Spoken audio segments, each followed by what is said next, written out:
Ayan mga guys, mag-harvest tayo ng ano ba to? Alugbate. Kasi wala kaming ulam. Ay, ito yung mga alugbate ko guys dito sa bahay. Kahit dito sa bahay guys, may garden ako. Ayan, marami ako tanim na gulay.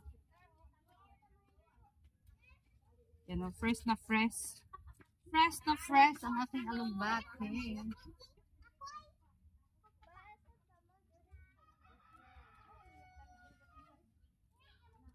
Ayan. Alugbate tayo. Pagkakabot o pitch, halimbawa na pagtalong. Nag-late na kunaan. Kaya po, lanin daw suod kang pasok.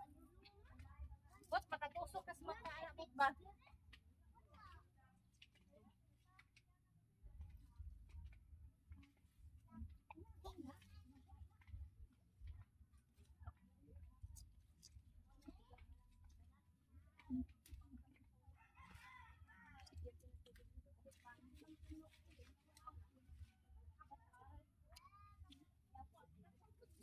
Sus, nagkaputol-putol ba?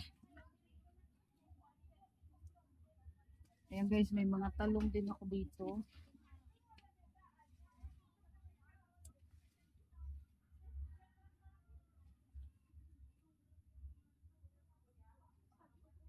Pero ito yung mga talong ko, maliliit lang yan.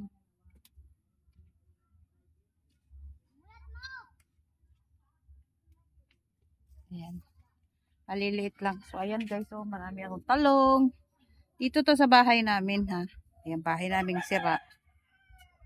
Ayan. Meron din ako ditong mga sibuyas. Ayan, elepante. Ayan, sibuyas pa rin. At may mga likway din ako. Syempre, hindi talaga mawawala yung gulay. Kasi gulay is life. Yan, yung aking mga alugbate. Abaan na lang natin kasi itong mga tangkay, itanim ko doon sa kabila kong garden. Dami kong garden. Yung tangkay ng alugbate, itanim natin sa kabila para dumami siya.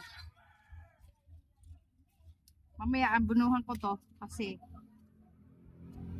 hindi ko pa siya naambunuhan ulit. Ayan guys, so libre na ang gulay. Meron din ako dyan mga apali, ubi, ayan, sambong, may kamatis, talong. Ayan yung palibot ng bahay namin, punong-puno ng gulay. At doon naman sa kabila, doon, yan, sa lote, gulay pa rin, kamote, basta iba't ibang klase ng gulay. So, ayan guys, mag-harvest lang ako dito para may ulam na. Wala kami kasing ulam eh. Yan, kaya mag-harvest ako ng gulay. Yan lang po guys. Yan, paki-like naman ang aking video. Thank you so much for watching.